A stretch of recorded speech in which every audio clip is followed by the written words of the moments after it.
Friends, welcome to my channel.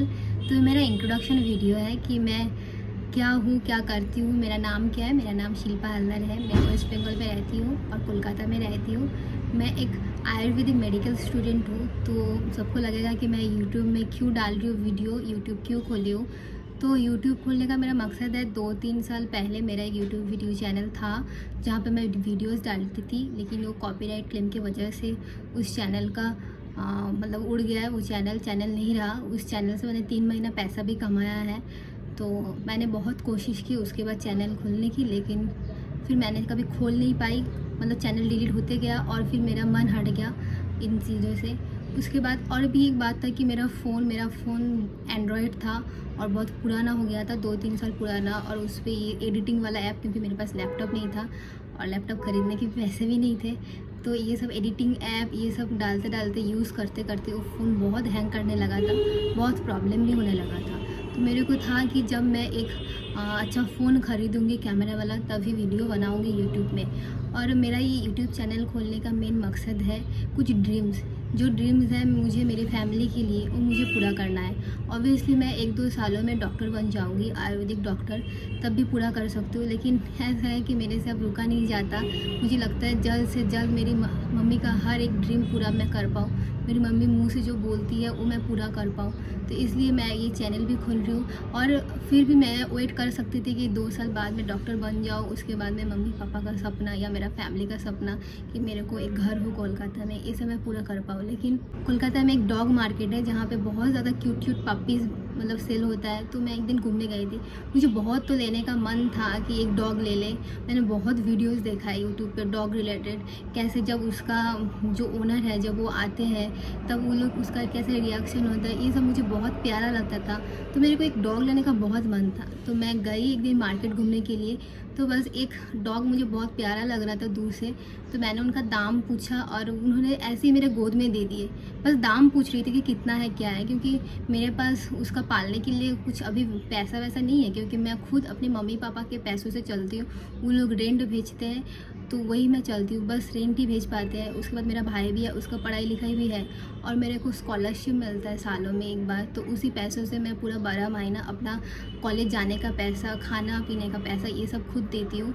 तो वही scholarship का पैसा है। तो मेरे पास पेट खरीदने का पैसा, मतलब स्कॉलरशिप का पैसा तब था, तो उससे मैं पेट खरीद सकती हूँ। लेकिन उसका जो पालने की पैसा उस टाइम मेरे पास नहीं था। फिर वो जो दुकानदार है उसको मेरे गोद में दे दिया।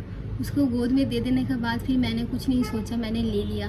क्योंकि मुझे ऐसा लगा कि उसको फिर मैं अगर उतार दूँ, पता नहीं कौन खरीदेगा कि नहीं, ये सब पता नहीं क्या क्या दिमाग में आया। मैं कुछ सोची ही नहीं, उसको फिर दे देने का मन नहीं किया। मैंने उसको गोद में दे दिया, तो उसी को ही मैंने ख़रीद लिया। उसके बाद मुझे पता चला कि डॉग का कितना खर्चा होता है। तब मुझे लगा कि ठीक है, ले लेती हूँ। वो अंकल ने मुझे गोद में दे दिया, ठीक है, मैं उसको घर का खाना खिला देंगे, वो रह लेगा। मुझे पता ही नहीं है कि इतना कुछ होता है, इतना वैक्सीनेशन, इतना खाना पीना, उन लोगों का अलग से खाना खरीदना पड़ता है, अलग से शैम्पू, ये वो, मतलब कुछ सोचा ही नहीं यार, ख़रीद लिया। उसके बाद जब ख़रीद लिया मतलब उसके लिए जो प्यार बढ़ गया, ऐसा फील होने लगा कि मैं माँ ही बन गई हूँ, मैं हूँ उसका माँ। तो मेरा ये रिस्पॉन्सिबिलिटी है कि मैं उसको अच्छा लाइफ दे सकूँ। इसलिए मैंने ट्यूशन ढूंढना स्टार्ट कर दिया कोलकाता में, कि मुझे ट्यूशन ढूंढना है, एटलीस्ट उसके लिए मुझे अच्छा ज़िंदगी देना है।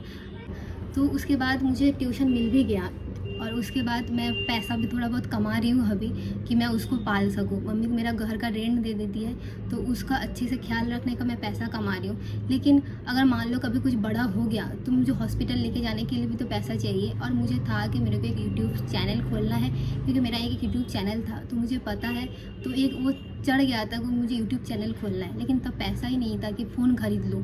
तो इसलिए मैं कभी मतलब वेट किया कि जब मैं फ़ोन ख़रीद पाऊँगी तो मैं चैनल खोलूँगी। इसलिए मैंने ये आईफ़ोन ख़रीदा। आईफ़ोन बहुत बड़ा बात है कि हम जैसे फैमिली के पास आईफ़ोन है। मेरी मम्मी कहती है कि आईफ़ोन छूना एक सपना जैसा है। मेरे को भी कभी कभी बिलीव नहीं होता है कि मेरे पास आईफ़ोन है। तो मेरा जो पुराना फ़ोन था उसको मैंने एक्सचेंज किया करके, ये मुझे पड़ा 33 to 35,000 के आसपास, जो मैं ईएमआई में पे करूँगी। जो मैं ट्यूशन पढ़ाती हूँ उससे मेरा हो जाएगा ईएमआई। तो इसलिए मैंने इसको लिया कि ताकि मेरा यूट्यूब वीडियो डाल सकूँ। और अगर मेरा गुगलू का, मेरे लिए मैं मानती हूँ मेरा गुगलू मेरा गुड लक है। अगर वो सच में गुड लक है तो ये चल जाएगा, क्योंकि जब से वो आया है ज़िंदगी में हर काम हर चीज़ अच्छा हो रहा है, हर चीज़ मुझे मिल रहा है, हर सपना पूरा हो रहा है। तो मैं यही मानती हूँ कि वो मेरा गुड लक है और उसके वजह से सब कुछ होगा। वो एक भगवान का रूप है जो मतलब वो बन के मेरे पास आया है, इसलिए शायद दुकानदार ने मुझे उसको मेरे गोद में दे दिया और मैं उसको उतार ही नहीं पाई। तो मैं ये भी मानती हूँ कि मेरा ये चैनल भी शायद चल जाए, तो इसलिए मैं वीडियो बना रही हूँ। तो जो ये वीडियो देख रहा है तो एक लाइक कर देना, इस वीडियो को सपोर्ट करना, ताकि मैं अपना मम्मी का हर ड्रीम पूरा कर सकूँ। एक बात है कि मैं ज़्यादा दिमाग में सोचती हूँ, तो अभी मैं लंच करने गई थी तो मुझे याद आया, मतलब दिमाग में आया कि लोग होते हैं बहुत जांच करने वाले, तो लोग सोचेंगे इसके पास EMI कार्ड है। तो मैंने जो अपना फ़ोन लिया वो EMI कार्ड, मेरे पास कोई बैंक का कुछ EMI कार्ड नहीं है, ना मेरी मम्मी के पास है, ना मेरे पापा के पास है, ना हम लोगों का ईयरली इनकम इतना है कि हम लोगों को एक EMI कार्ड मिल सके। तो मेरा जो स्कॉलरशिप आता है ना, उस बैंक के साथ मेरा पैन तो लिंक्ड है, तो शायद मेरा पैन कार्ड के वजह से फ्लिपकार्ट में मेरे को कुछ लिमिट मिल गया था। तो और इस कुछ दिनों में मैंने अपना गुगलू के लिए बहुत कुछ ख़रीदा है। गुगलू यानी मेरा जो डॉग है वो, उसका नाम गुगलू है। उसका खाना, उसका पीना, उसका बेड, उसका कॉलर बेल्ट, उसका शैम्पू, ये सब बहुत कुछ ख़रीदा था। तो मेरा EMI का लिमिट बढ़ गया है। तो जो फ्लिपकार्ट पे लेटर एंड EMI है ना, उधर से ही मैंने ख़रीदा है। तो वो अगर नहीं होता तो मैं शायद फ़ोन ख़रीद नहीं पाती। तो ऐसा भी नहीं है कि हम बहुत गरीब हैं, हम लोग खाना खा नहीं पाते, ये सब भी नहीं है। हम लोग मिडिल क्लास है, मतलब हम खुद को मिडिल क्लास बोलते हैं। लेकिन मेरी मम्मी पापा मतलब महीने में 20,000 ही कमाते हैं, जिसमें से मेरा 5,000 तो मेरा रेंट ही चला जाता है। महीने में कभी कभी और ज़्यादा चला जाता है, किताब कॉपी बुक्स, मतलब कॉलेज में बहुत कुछ होता है। उसके बाद मेरा भाई है, उसका पढ़ाई है, उसका ट्यूशन है, मम्मी का शुगर है, बहुत सारा बीमारियाँ हैं, तो मम्मी का दवाई भी बहुत जाता है। तो फिर भी हम लोग खुद को मिडिल क्लास समझते हैं, क्योंकि गांव में तो और भी हालत ख़राब होता है और बहुत गरीब भी है। लेकिन मैं जब शहर आई तब पता चला जो लोग महीने में 1 लाख 1.5 लाख कमाते हैं, वो लोग भी खुद को मिडिल क्लास बोल रहे हैं। तो लेकिन मैं अपने आप को मिडिल क्लास बोलती हूँ, क्योंकि हम लोगों को ऐसा कभी कुछ चीज़ों की कमी नहीं हुआ। हाँ, हम लोग जो भी कुछ करते हैं बहुत सोच समझ कर करते हैं। जो भी कुछ खरीदते हैं प्राइस टैग देखते हैं। यार कपड़ा 500 के ऊपर नहीं होना चाहिए, कपड़ा दुर्गा पूजा के टाइम खरीद रहे हैं तो 1000 के ऊपर नहीं होना चाहिए। ये सब प्राइस टैग देख कर ही हम लोग खरीदते हैं। तो नॉर्मल है ज़िंदगी में, जो चाहते हैं मिल गया है। बस सबसे ज़्यादा एक्सपेंसिव चीज़ मुझे ये आईफोन दिया है, iPhone 12 है। तो भी वो ऑफ़र का टाइम बिग बिलियन डेज़ चल रहा था, इसलिए ले पाए, नहीं तो नहीं ले पाते। और देखो, मैं बहुत ही इमोशनल लड़की हूँ, बहुत ज़्यादा।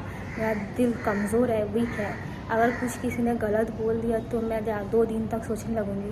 देखो, यूट्यूब में या सोशल मीडिया में बहुत ज़्यादा टॉक्सिसिटी है, लेकिन जो लोग बहुत ज़्यादा सक्सेसफुल हो चुके हैं वो लोग झेल लेते हैं। 2-4 तो कमेंट भी गंदा आएगा तो क्या होगा, लेकिन मैं तो अभी कुछ हुई नहीं। तो अगर मुझे कुछ गंदा कमेंट दिख जाए, मैं उसको लेके 2 दिन बैठी रहूँगी, रोऊँगी। तो प्लीज़ आप लोगों से विनती है, अगर किसी को वीडियो अच्छा नहीं लगे, अगर किसी को देखना नहीं है तो गंदा कमेंट ना करें, सिंपली वीडियो को डिसलाइक करके चली जाए। तो मैं ऐसा अगर बहुत होता जाएगा तो मैं कुछ दिन बाद वीडियो बनाना भी बंद कर दूँगी, लेकिन गंदा कमेंट ना करें। और किसी को अगर अच्छा लगे तो उसको लाइक कर देना प्लीज़, और सब्सक्राइब कर देना। Thank you for watching.